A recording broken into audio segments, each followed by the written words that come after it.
السلام علیکم ورحمۃ اللہ وبرکاتہ۔ عزیز بچوں، آج کی ہماری یہ ویڈیو اردو زبان کی تیسری کتاب کا سبق نمبر 9 ہے، یعنی 9 ہے۔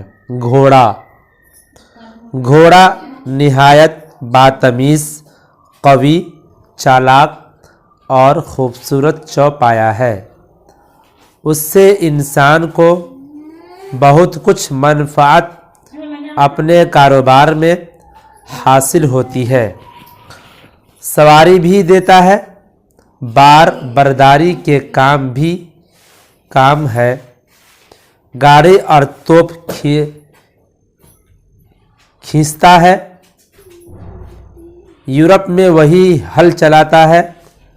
لڑائی کے میدان میں انسان کا بڑا رفیق ہے۔ اس کے عیال اور دم ہوتی ہے۔ اپنے چاروں پاؤں سے چلتا ہے۔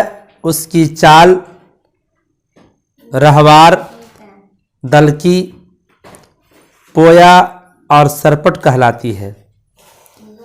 اس کے سم بیلوں کی طرح دو لخت نہیں ہوتے۔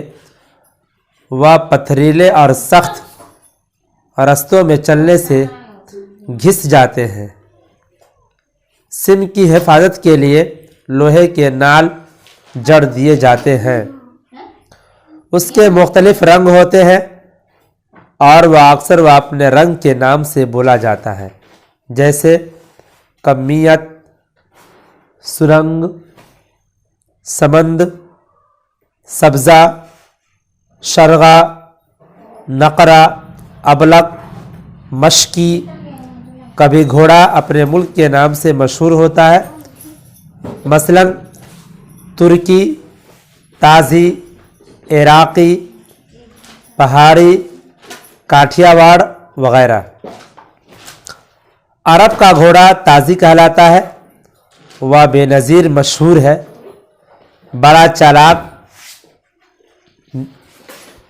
اور نہایت اصیل ہوتا ہے۔ ایسا گھوڑا دنیا کے کسی اور خطے میں نہیں پایا جاتا۔ عرب کے لوگ گھوڑے کو نہایت احتیاط اور ہوشیاری سے پرورش کرتے ہیں۔ اس کو اولاد کی طرح عزیز رکھتے ہیں۔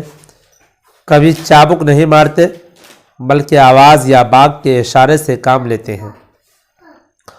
اور قومیں جو عمدہ طریقہ پر پرورش نہیں جانتی، وہ اپنے گھوڑوں کو زود و کوب کر کے بدمزاج اور ٹرا بنا دیتی ہے۔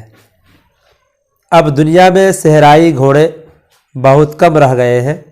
صرف ایشیا اور امریکہ کے بعض حصوں میں صحرائی گلے پائے جاتے ہیں۔